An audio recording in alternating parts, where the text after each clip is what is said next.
Welcome, everybody. All right, so today I just want to welcome Mufaro Nyachoto with us today as our guest speaker. As mentioned in previous episodes, we'll be running 20 episodes over the year, and they will be run fortnightly. There will be a mid-year break from July to August.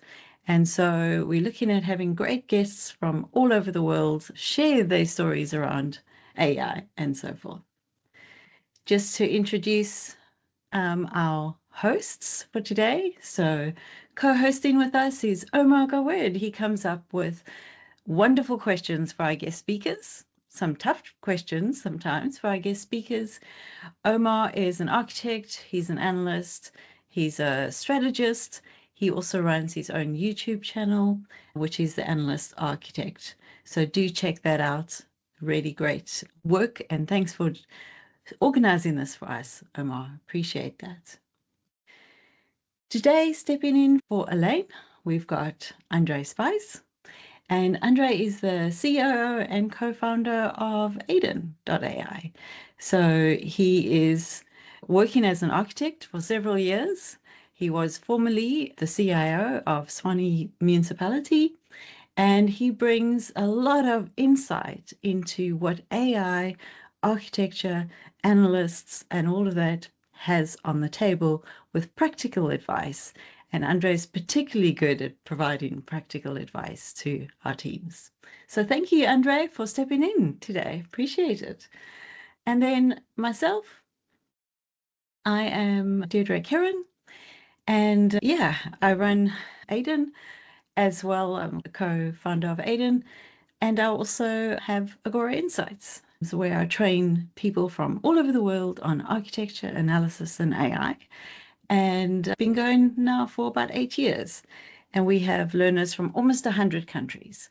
So that has been quite a wonderful experience. But let's move on to our guest speaker today. So Mufaro, she is a seasoned business analyst. So Mufaro has been working for many years, and architect specializing in transforming healthcare and higher education organizations through people-focused change technology solutions, with certifications including CPAP and CAPM, and a master's in information technology management. Mufaro excels in streamlining operations and enhancing service delivery. Her collaborative approach fosters partnerships that drive efficiency and nurture positive working culture. Awesome. Well done, Mufaro. That sounds fantastic. So today our theme is going to be a collaboration with AI, and how do we work with the technology and the new innovation that's happening, but keep humans in the loop. So fantastic. Looking forward to that. So welcome, Mufaro. It's wonderful to have you join us today. I'll hand over to you, Omar. Thanks so much, Deirdre, and thank you so much, Mufaro, for joining us today. It's a pleasure to have you on this series, and welcome everyone to today's sessions. I will begin with something that I see a practical point to start with, which is the communication. We all know that communication is what sets humans apart from machines, at least for now. From your experience, how we can utilize this important skill, the communication, in the AI transformation initiatives? So I would say this most important thing is that people are heard and seen. And part of the problem right now is people have so much misinformation about AI, the future of work, what it can do. Everyone seems to be afraid of it's going to take their jobs or result in something crazy that's going to kill everybody. It's so many bizarre things out there that I think it's most important that people are given opportunities to hear what AI can actually do. They're given opportunities for training. They can discuss openly and be heard. So there are feedback loops so they understand what exactly is AI? How is it going to impact me? Why do we have it? What are the guardrails? That kind of thing, instead of making up wild assumptions that they're getting really interesting, including the movies lately. I've noticed about killers and things. I love it, but there's got to be a truth and we need to share it so people are more willing to adopt this technology and not just shove it in a corner And the world's going to keep moving. Change is happening so fast. We need people to adopt it. And communication is the bridge between adopting AI and reducing resistance, I'm going to say, people. That's great. Yeah, fantastic. So when we look at, let's go 2 years ago before the explosion in AI, we all started running quick chats and so on. And now all of a sudden we've got almost like this invisible colleague with us in certain workplaces. So how do we ensure that with businesses now starting to use AI, how do we ensure that the AI strategies and solutions engage with people rather than excluding them? When you roll out these IT projects, often what happens is it's basically a group of people that selects a tool that the business is now going to use. But with AI, because it's potentially a threat, as you mentioned, to the individuals, how do we include them in the strategies? I think it's really important that they are included, of course, in the communication about it. That change management piece is so important. And I think in a lot of IT projects, that actually is missing, that part where it's what's happening, why, let's be transparent, let's hear from people. And I think the other part is letting them have a say. Let's let them co-create so they can give their input, they can share their experiences so that they're really they're really put into the creation and they're not just saying, it's been given to me, it's going to impact me, but I had no say. That's also going to increase resistance down the road. And your IT initiatives or your AI initiatives are probably going to have a lot harder, what's the word? They won't succeed and they'll probably have lots of gaps or people will go around them. Yeah. I believe because it's such a potential personal impact to the individual role, it's even more important to, as part of the change management, to include individuals, where before it was just the tool, but now you almost have this invisible colleague and that's performing part of your work. The resistance is just going to be even more escalated. I love that idea of your invisible friend. I have friends that have actually named their AI things, or you get that personality after you developed it, and it's like my friend who helps me do this, my friend, and they have names, and it's funny actually. I do love that though. I love naming my AI. I've got lots of them, Archibald and Anne, and yeah, so quite a few of them.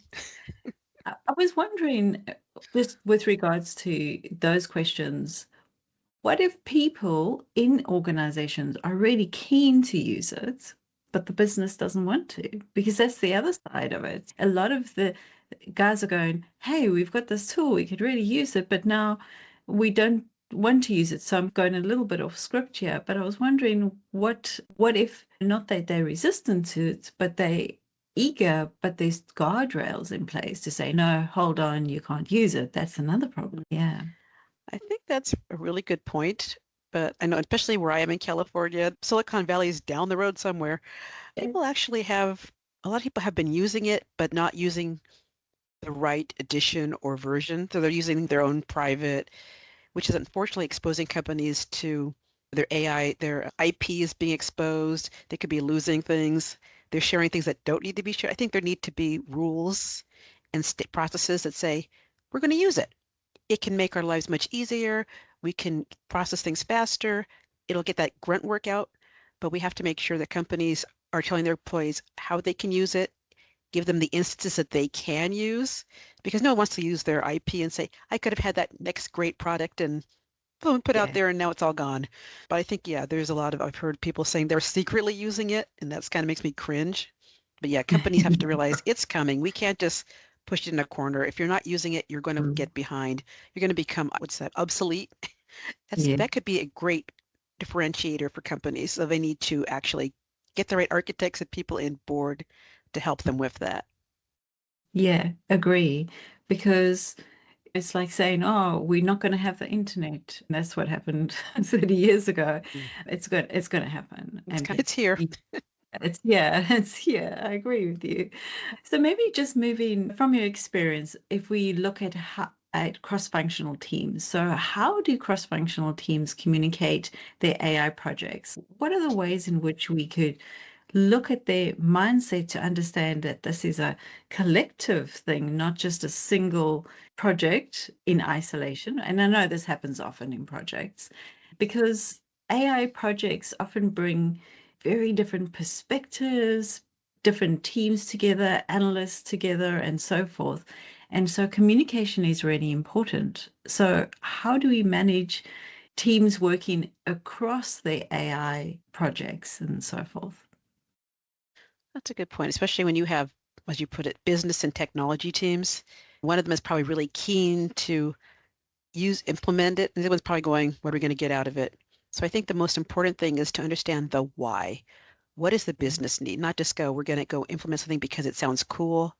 What is the real reason that we're going to need this? So what is the business going to get out of it? And it's always hard to clarify like the return on investment on an AI project, I think. At least I haven't figured out yet how people are doing that. When you have people, you can say, we've got this many people, we're getting this outcome. But when it's AI, how do you figure out what's the outcome? What is it delivering according to how much money you're putting into it? So I think it's very important that people share a common vision. So they need to have a shared terminology. They need to sit together. They need to actively listen. Why do you want to do this? What's going to come out of it? And then road mapping. So architects, of course, will play a really important role, that future vision. So it's like, how do you get people aligned? Let's listen to each other. Let's work towards one common objective. And I think that would hopefully keep people from doing all that siloing and thing that they do where they make the little indents and it breaks down because no one wants to give in. And I think that's really important. So if we're going to have a shared vision, a shared terminology, and we're going to bring everyone along, and we're going to be aligned with our real business needs, which is really great for analysts. Of course, I used to business arc analyst for years, and I always believe if you know that business need, you can get almost anywhere. I was just about to say, and Omar will contest to this, really understanding the business need is so important in success and working together. That's awesome. Yeah, exactly. And especially that we often say that analysts and architects are acting as a translators between the business and the technology and understanding or elaborating more the business need to all the technology people and all the technology roles to make sure that we all have the same understanding. But let's be honest, AI is now disrupting everything across the industry. From your experience, what is the role of business analyst and business architect play in ensuring that the people stay in the loop as they were before AI, but after integrating AI and after AI becomes more into our business processes and into more into our business models? I think the best answer that I could give is that I think they're both translators. So one is more business analysts. We tend to be more on the business side. So they're working with more with the operational people. And the architects are working more on the strategic side. So they can have that roadmap that shows where we're going with our AI initiatives. And I think both of them should be involved in developing standardized feedback loops, make sure there's continuous communication, making sure that leadership across the different levels, not just really high, can speak to it so that everybody understands why are we doing this? What are we getting out of this? Or for staff, what's the opportunity for you? I think the greatest thing I find is I used to be a programmer years ago, and crunching through lots of data. You code it, you have to go through it. I think AI can do that for me just great. But I think as long as there's a human being in there that can also do some of that after review and challenge things, I think people should see that AI is going to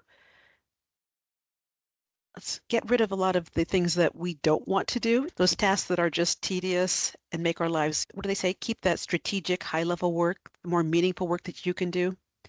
But yeah, I think that's important that they work together, but they work at different levels. So operational versus the strategic, and make sure those communication loops are maintained even after the project is initiated, because it's not going to go away.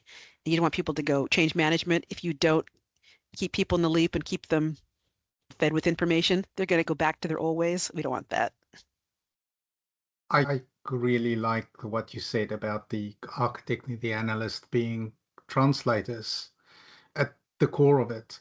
And with AI, at the moment, the ultimate translator, it's so quick. It's not called a large language model for nothing. You can ask it anything and it can translate it, depending on how well you structure it, almost to talk to any audience. So especially for architects and analysts, I believe that this will be a great colleague, the invisible colleague again, because it can take away some of those mundane or boring or time-consuming tasks and actually get you into the knowledge space rather than just the activity space. So with that being said, why does human-centered communication remain a core strategic skill for professionals? Understanding that you've already partially answered this question, let's just put a formal question to it. I think our lives are so complicated. We're always on our tablets. We're always on our computers. Everything is sort of technology. I think people really want to have that human connection. They want to be able to express their fears, get reassurance. And I think if you have, like, if let's say you had something that was, I know like in Silicon Valley, they were laying people off. And I think some of them were just sending out mass emails. Can you imagine how debilitating and depressing that is? So maybe you can have processes built where AI is doing certain tasks. Everyone's aware of what those are, but then the news is delivered by people. People are inserted into the process to make sure it's more humane and kind, and there's empathy and active listening. I think that would make the world a much better place. Because we're human beings, as you put it, we think and we feel. And that's what I think our best thing is. We've gone this far by being collaborative and supportive. That's how human beings have always been. I think that's our greatest strength. So I think we have to keep that in there. Yeah, the lack of emotions. There's a lot of writings at the moment where on the one end, they talk about the bias of AI. Yeah, it's so fast, but then its bias makes it hallucinate, or then you hear again, it doesn't really care about the culture. It just provides you with the quickest or the best answer, and it doesn't care about your feelings. And I believe that's so important, especially every business has got its own culture, whether it's good or bad culture. But how do you get AI to necessarily emulate the culture? And that's where the people comes in. You have to continue to actually take the message and still convert it into, or add the emotion, or at least evoke the emotion and capture that. And we can only do that as humans at this point. I'm actually starting to get tired of we now have to qualify this at this point because we don't know how things change because it changes so quickly. But yeah, so I love that because I actually follow this group that is it the Gatherverse, and people are saying one day we're going to have AI will be our best friends and we'll put them in robots and they'll be, and I always think, okay, it's kind of like that TV show they had years ago called Humans, where the robots had feelings almost, and they could, and I mean, I thought we're thinking, I love the show, but I don't know if I really want that in life, but who knows what people will develop in the future. And there are kids now that have AI best friends. I think there's an app they're trying to develop in Silicon Valley where your best friend is, and I think that's sad because right now we have a thing where there are certain generations that, because of the pandemic or whatever, they're already having those problems communicating. And so I don't think that would be the best thing for them. I think they have to stay on that communication empathy track. So hopefully that is definitely built into processes and people think about that, because I might like people to give me logic, but we're not Data, we're not Spock. We need to have some sort of connections. So true. I also think that when you have like just a simple thing, right? So you phone the call center and then you get a bot responding. It's very frustrating. Initially, even when they used to do routing, so they would say, press 1 for this, press 2. People often went to the other because they just wanted to talk to a person. And I think this is such an important point because at the end of the day, humans don't want to have to talk to bots. They're there to do a specific thing. They're there to perform a function. They're there to help. But mostly, if I want to talk to a client or I want to meet with somebody, I want to speak to a person. I want someone that I can relate to. So, yeah, I think it's so important that we don't lose sight. We don't go AI first, we go human first using AI. I think that is going to be so important. So then my question is, how can communication practices support ethical responsibility of AI? And that is really looking at how do we talk about the responsibility? How do ethics come up? What is ethics? And I know Andre mentioned a little bit around the biases and so forth. So how do we bring that into this exciting environment of AI, but how do we make it real for people? What is actually needed? I think if we want to speed up the adoption of AI and the use, we have to make sure people trust it. And by trusting it, we have to be transparent about what it can do. I think we have to make sure we set expectations so people don't think it can do, who knows, but we have to manage their expectations. This is what it can do. This is what it can't do. This is what it might do. As you mentioned, hallucinate. Some of them still do. So I get great answers and I just think, oh no. We have to make sure that people are able to provide their experiences back to us as feedback. So how are you experiencing it? What do you see? So I think if we do that, and also governance, I know some people say that we should just let it go and let it do what it wants, but I think it's important that we can pull back a little and say, it does this. How can we, if not, I don't know if one day we might not be able to take it back what it does, but how can we at least mitigate it, respond to it? And I think it's important to know, what is AI doing? What are people doing with it? What are people doing to it? Are we programming it? Is it a thing? And I think it's a lot of things that people have to still work down the road that people have not done.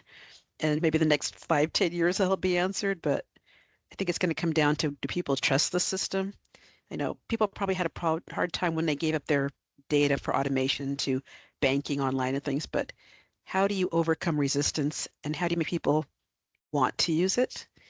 But you have to then deal with the biases and make sure it's not causing harm and that sort of thing. And I'd love to be part of that conversation more, but yes, I'm waiting to see what happens there.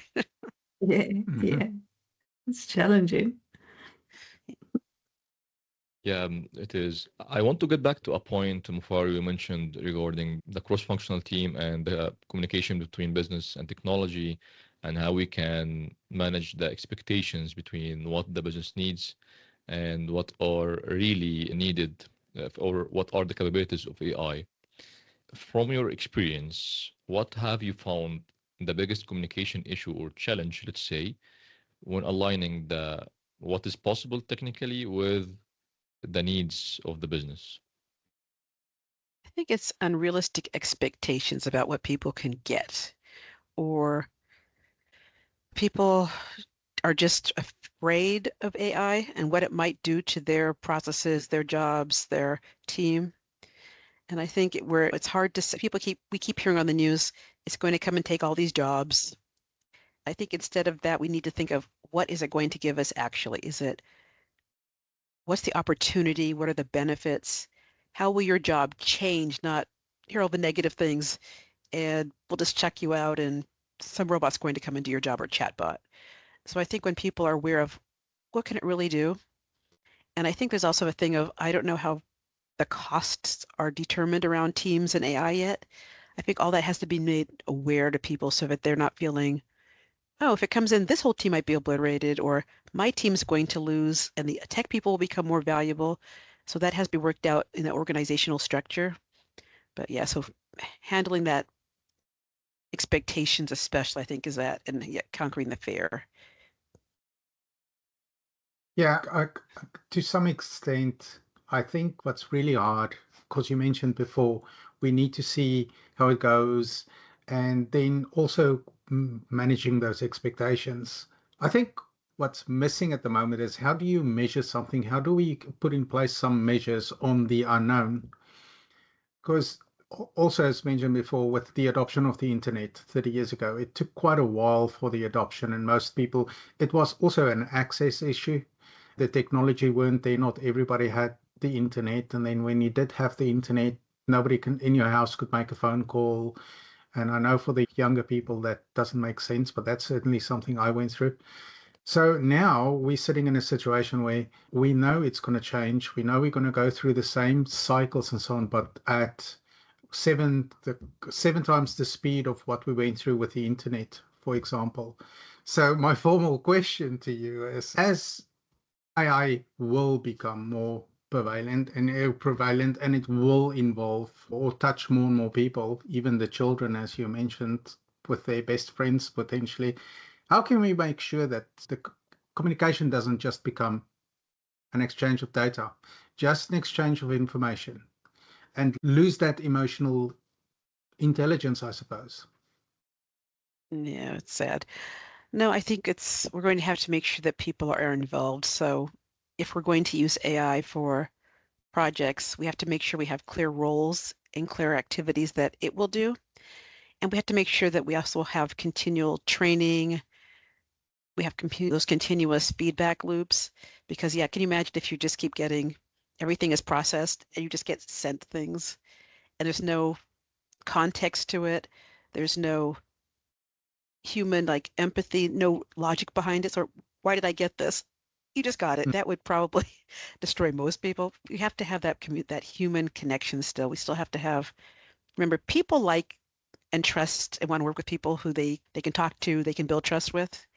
And I think it'll still be hard to do that with AI, whether you put a pretty face on it or whatever.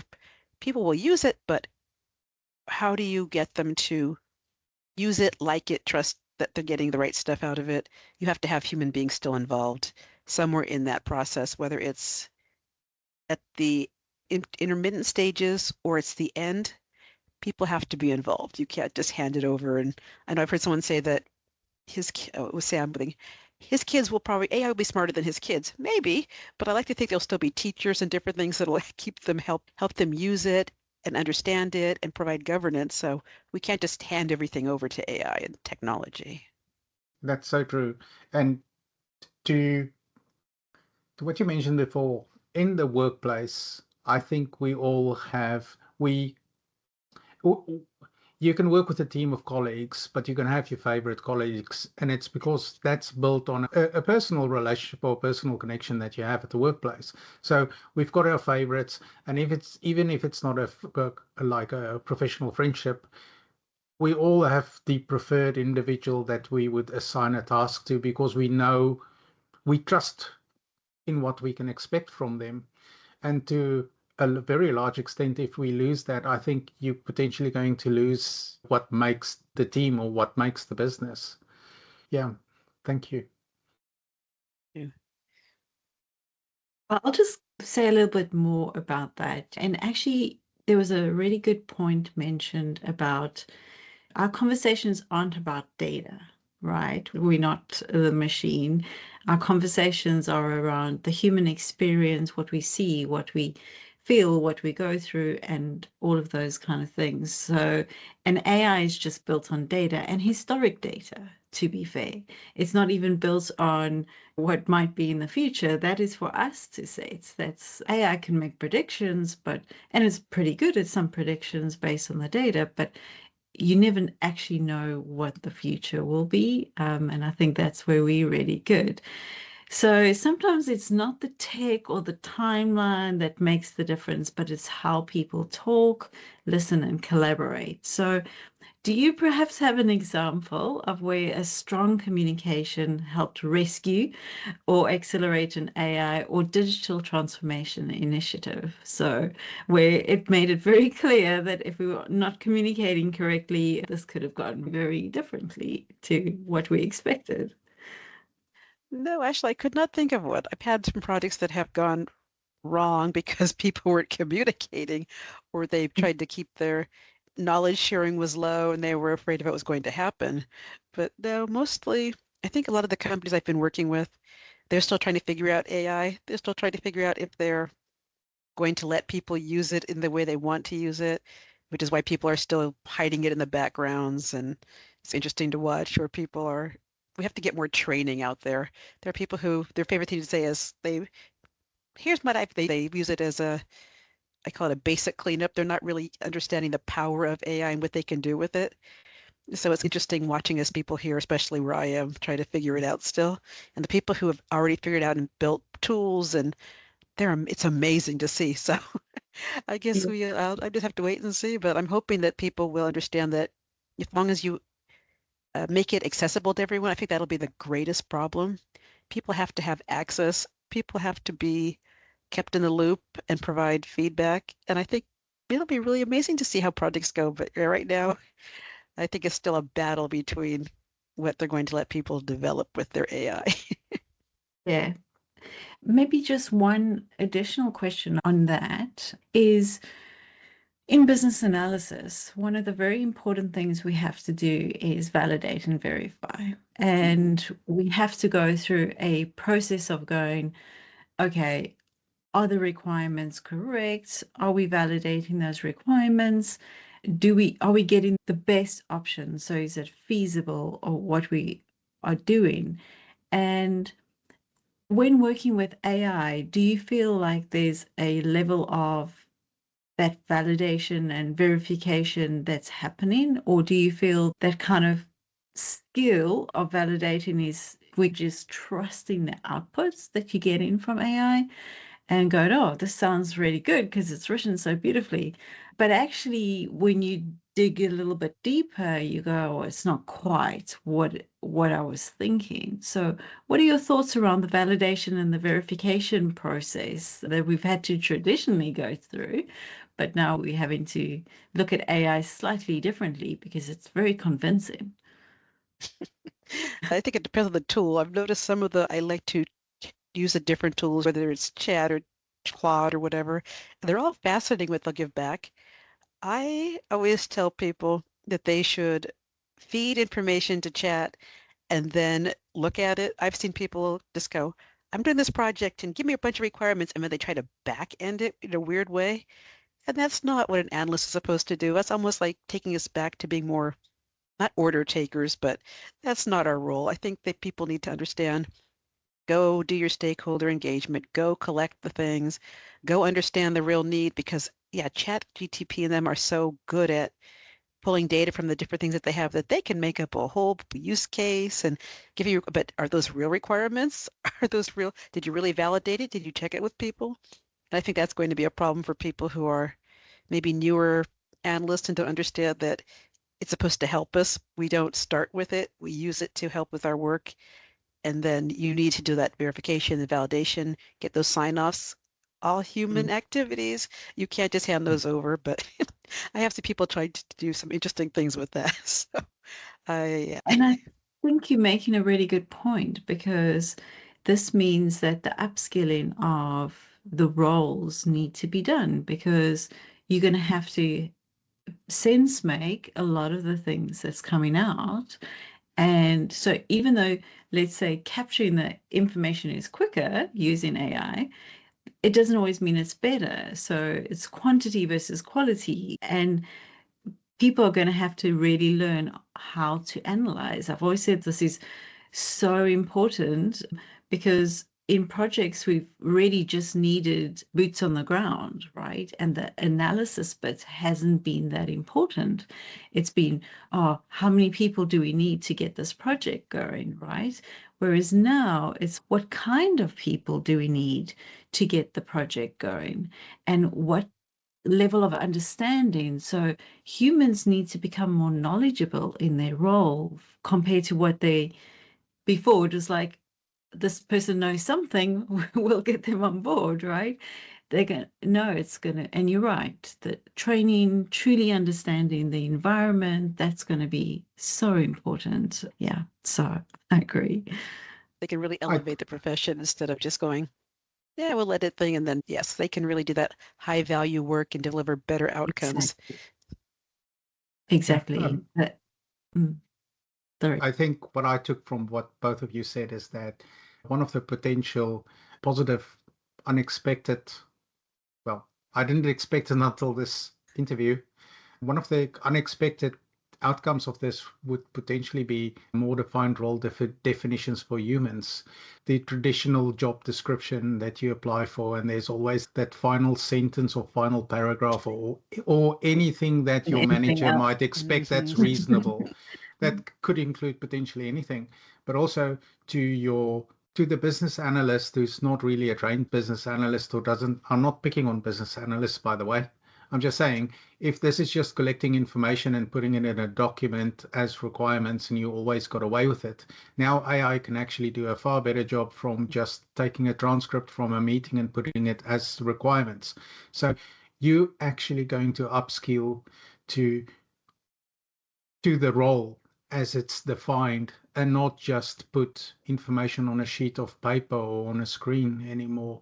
It could actually be a real positive thing for humans where you now have a better idea of what you need to do and you can apply that knowledge as opposed to just be stuck in the boring loop of producing artifacts.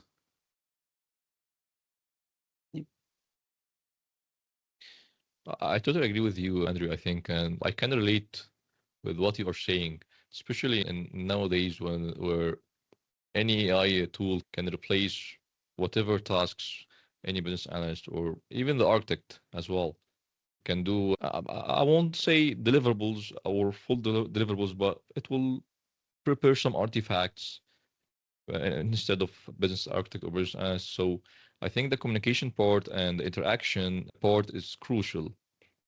And to be honest, I have met some smart and motivated professionals, whether in the business or especially in the business analysis and business architecture part, where they didn't want to contribute to any AI project yet. They are fearing of being replaced, or they are fearing of they are hesitant of being, I would say, that AI will take their place, or AI will tomorrow our CEO will, okay, this is an AI solution that I don't need you. So they have to, I would say, grab all the information. They will be the only source of information in the company. Don't share this information with others to make sure that they secure their position in this transformation.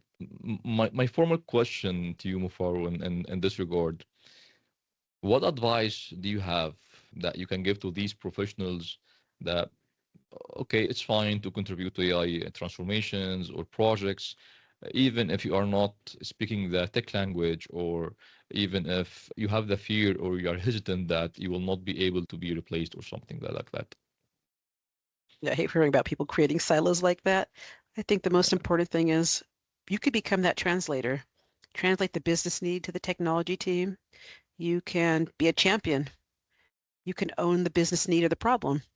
So get yourself involved. Make yourself aware of what AI can do. Try to learn at least the basics of it. So you can help other people overcome that fear, because it is here and it's going to keep coming.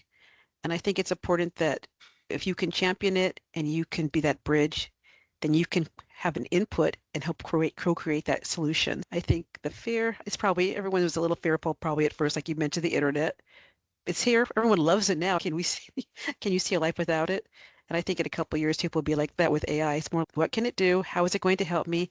How does my job get better? What can I do now that I couldn't do before? As he put it, upskill the roles. It'll open up opportunities in AI jobs and also in jobs that we already have. So as long as people are open to change and willing to help, you don't have to be very technical. You just have to want to help co-create and have some say. And I think there's a lot of areas for that for people. And you know, leave the tech to the really technical people who want to develop all the models or whatever. But You touched on another interesting word there. People don't need to be technical. And I find that 30 years ago, the word technical meant a whole different thing to what technical is today. We can all, my mother, who's an older woman, she knows how to write an email because she knows how to type. All you need to be able to do is to know where to click and type a sentence, and you can start to embrace it and educate yourself that it's not that scary. Because the reality of all of this is, if you resist the adoption of AI, you will be excluded. Whereas if you don't, you won't, potentially. It's just the reality of it. It is going to be with us. So if you resist it and you don't adopt it, you're going to be left behind. And then to be able to really validate or say why you need to be there when a replacement has been found where you've AI or a human replacement has been found where the business wants to continue, you're going to be in trouble. That's the reality, I believe. I don't know how to put a positive spin on it, but it is a reality.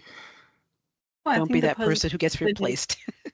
Yeah, I think the positive spin is there's a warning. So do something or don't do something, but you're not going in completely blind. And I think that's important. Brad, I don't know if you have any questions you want to ask Mufaro or one of us. Feel free. Yeah, I I think think maybe so. one of the Okay. questions I would have is I think about quantifying risk. And as we're evaluating a new tool and how are we going to integrate that? And we want to build efficiencies. So the goal is to replace some of the human work, but how do we quantify, okay, what are the risks that we're aware of in whatever process? And how do you quantify which risks need human intervention versus, nope, this risk we're comfortable with offloading that to an AI. So just curious if you've ever thought about it like that, or if you have any recommendations there. Well, I'll say I I'll thought about, yeah, oh, you go go for ahead. it. No, I've yes. always tried to figure out what the metrics, like the KPIs, are around AI initiatives. So the risk part would be interesting, but I don't know exactly how you'd figure that out unless you're looking at what's the organization's risk level. Are they open? What are they open to? I think that's probably the biggest thing that will factor into that. And probably the other part is maybe you could take the risk now and try to put some sort of score and metric to it. But other than that, I really don't know how you could really quantify them, as things are changing so fast with AI. I haven't any idea yet how to do that. So I can go back to you, Deirdre. From an architecture point of view, and actually Andre and I had a very long discussion around this about a couple of days ago when we were looking at the updates to the BizBook on the dynamic rules routing. And one of the things that I think we need to, if we look at the human in the loop process or workflow that we have in AI, if you do rules-based routing, so in other words, AI can only do certain things based on certain rules, this could help. And this is where the human in the loop becomes really important, because as architects, you can then go and say, okay, what are the rules that we need to create at certain gated points? When we are doing a workflow, let's say we're doing a workflow around, I don't know, strategy, or doing the requirements, for instance, or we're managing a case for somebody. So you want AI, let's say you're dealing with a case, you've got a patient, right? So you're doing case management. So you want AI to get as much information as possible, but you also have some rules like the privacy, what kind of information that AI can pull out, the who, the what, the why, the when, those factors all matter in understanding how the rules would apply to AI. And this is why I think architecture is so important. Analysis is looking at the end result, but architecture is structuring it in a way that we can ensure that we putting in the ethics and the rules from the beginning. And when I say ethics, I'm not talking about, oh, is AI this amazing tool and should we use it or shouldn't we? I'm actually talking about very specific things. We put in a rule to say this is what we stand for as a business and what we believe, and AI responds in that context. And I think that's the important thing. So I have no idea if I've answered your question, Brad, but that was where I was going with this. I like the approach of the rules-based routing, because then I think you could start to maybe build some rules or with kind of that risk profile in mind of, okay, we will allow AI to interact with these types of data sets, or this AI tool, we're going to build a gate so that if the decision requires access to this data, then that requires a human in the loop. And that could be due to the sensitivity of the data, the complexity, maybe versus like how structured it is. So I like the rules-based routing approach. Awesome. Andre will be happy. He had to fight with me because I was like, oh, I hate teaching those. But now I see the value. I just wanted to add on this because I love rules-based routing. But if it comes to risk assessment, my rule of thumb is low-hanging fruit. What is the obvious risk? You go for that first and start the conversations and point that out. And because of the human nature, which is quite appropriate for this interview, because of our human nature, you quickly find from the amount of questions that you get whether there's even more risk to explore. Because resistance comes from what? Either a personal or a professional trigger. So your role or your position is telling you to ask further questions, whether it's to protect yourself or to protect your team or your status or whatever the case may be. Pick on the low-hanging fruits. Now, how does this relate to rules-based routing and Deirdre's comments before? When you've got a rigid process that we have defined in the business and it's followed for whatever governance or just for procedural reasons or to have a common work practice, whatever the case may be, it's actually pretty easy to automate that as a business analyst when you find a process that's well defined to describe the automation, because digital transformation is basically automating some of our previously manual work. That's what it is. When you escalate that into the case management already, I can clearly go, if this is a case, then there's going to be more risk, and therefore my risk value is going to be higher because there's more unknowns, there's more knowledge workers involved, just because of the amount of dynamic rules that's involved. The low-hanging fruit in this example would be, obviously, if it's a process, it's less risky, or it's easier to identify the risk, I should rather put it that way, than when it's a case, a business case that involves multiple departments, multiple knowledge workers, multiple decisions, then obviously it's going to be harder to identify that risk. So if you start there, you pretty quickly see that you're not going to lack in the amount of risk identifiers you're going to identify yourself.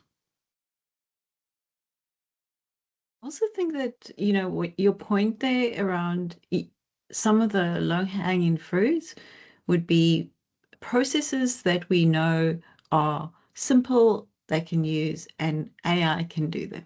We can remove the human element because we trust that process is very routine. But yes, for the complex stuff, you absolutely need to have checkpoints where humans are going, hang on, the spot's going a bit nuts. I don't know why it's suggested. I think it was Marco last week that mentioned that the AI said they would give bereavement flights for free. So the customer asked the question and AI said, yes, we'll give you a free flight. And they had to, give the client a free flight, but AI had just decided that was what it was going to do. So a case management approach there with dynamic rules routing would have been a better approach than a process-driven response.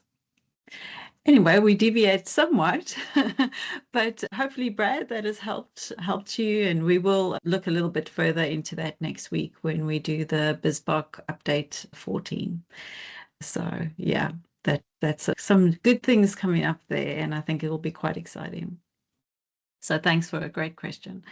Mufaro, thank you again for talking about why people matter. I think it's such an important thing to have. The AI and the tech is very exciting. It's new. It is something we all want to have a go at and try things. But at the end of the day, it still doesn't beat the human communication and connection. There's just no ways. I haven't seen that. It does write nicer letters when I'm mad. Puts it out better, which is good. But yes, it's not a person at this point. So thank you for your time. Omar, your final thoughts? Yeah. Thanks so much, Faro, for such an insightful discussion. I really enjoyed it. And thanks for reminding us that all of us have a role in shaping the AI transformations, not only for engineers. Thanks so much again. Andre, your final thoughts? Yes, thank you, Mufaro, for the human conversation. I find it interesting that we are, as humans, having conversations and about this, to just about AI, just to prove that we need humans to sell AI. So even in something as simple as us talking about it, we all have different perspectives, even when we agree on points. So thank you so much, and your nice way of explaining things. So I appreciate that. Thank you so much. This was really fun, and collaboration is great because you always get diversity of thoughts. And AI wouldn't exist if we had people innovating and thinking. So I think it's really awesome. People have to remember AI exists because people got together, they talked, they communicated, and they came up with them. Very important. So thank you so much. You guys are awesome. This is a great conversation. Thank you Thank very you much. so much. That was great. So really appreciate that. And we'll call it a day.